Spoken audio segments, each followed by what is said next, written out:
Let's see. Let's talk to Andy in Ottawa. Andy, you're live with Hi. Eric and Rudy. Hi, Eric. Hi, Rudy. Hello.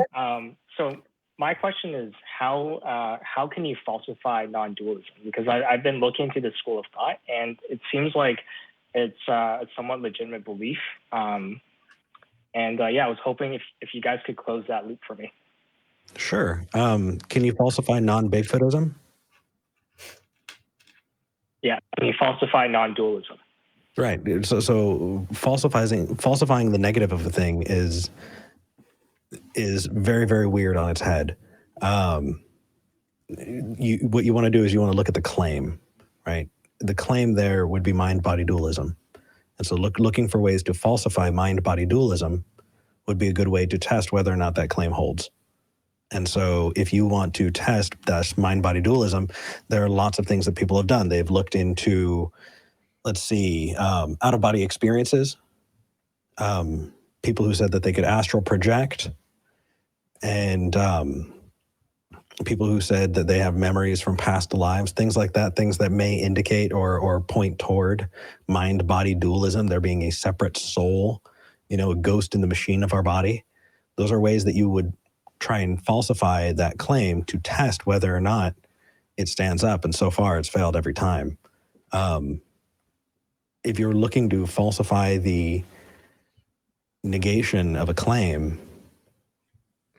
I mean, possibly in some cases, but none spring to mind.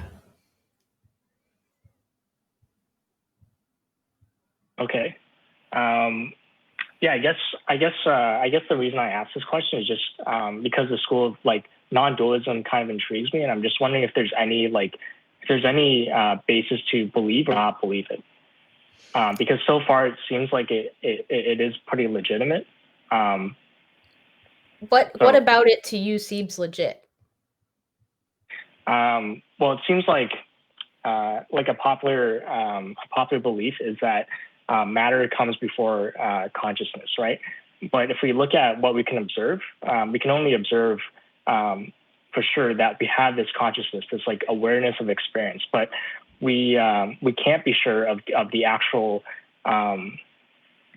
matter. So I guess the analogy for this would be kind of like if Eric was having a dream, and he thinks that in his dream he's Charles walking in London, right? And it feels like the universe is separate and that you're a participant called Charles, when in reality you're part of this consciousness that has always existed in Eric's head.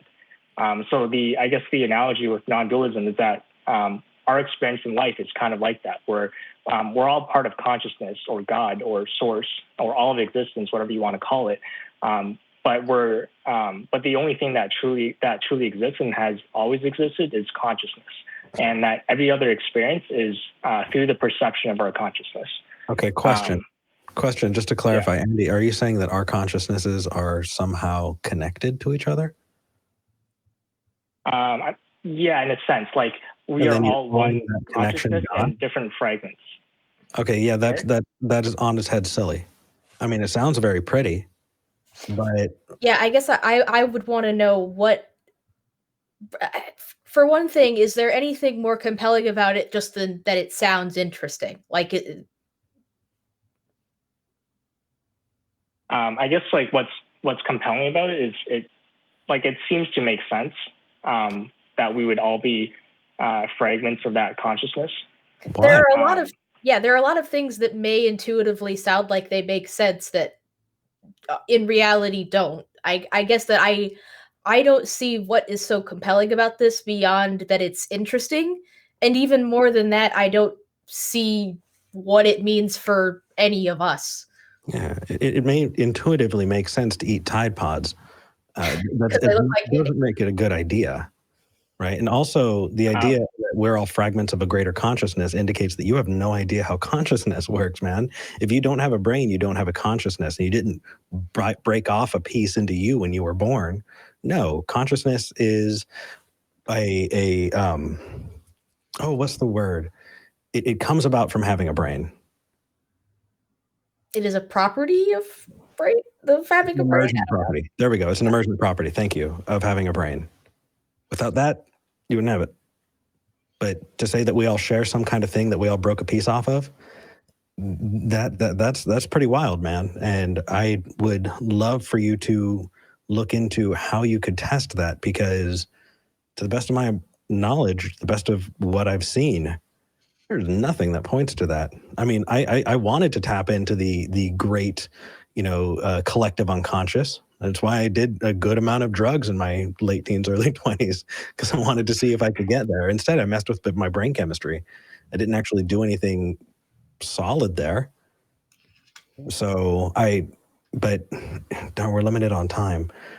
Next time you call in, I definitely would love to hear your case for some kind of collective unconscious and how you were able to determine that that was true. Okay, so I guess so I'm still looking into this, but it seems like the argument for that is that we know that there's matter when there's consciousness, right? Like it's observed through the consciousness, but we don't know that there's any matter outside of consciousness. Are you talking about solipsism? I'm not sure what that word means. The Matrix. Yeah, kind of like that. Like, except we're not in the Matrix. We are like the Matrix, trying to experience itself. I definitely heard it, and that's definitely a conversation for a beer.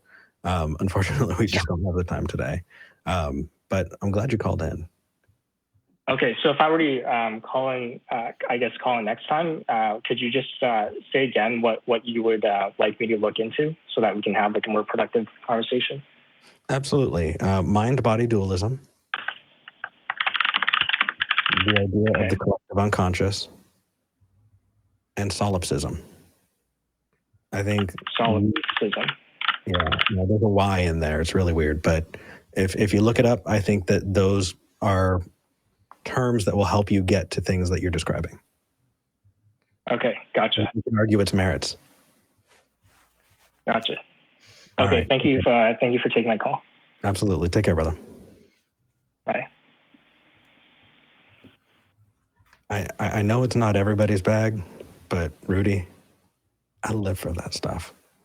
Yeah, at some point I'm just like, this is a fun conversation and all. We're just bending our brains, but that's all we're doing is bending our brains. Oh yeah.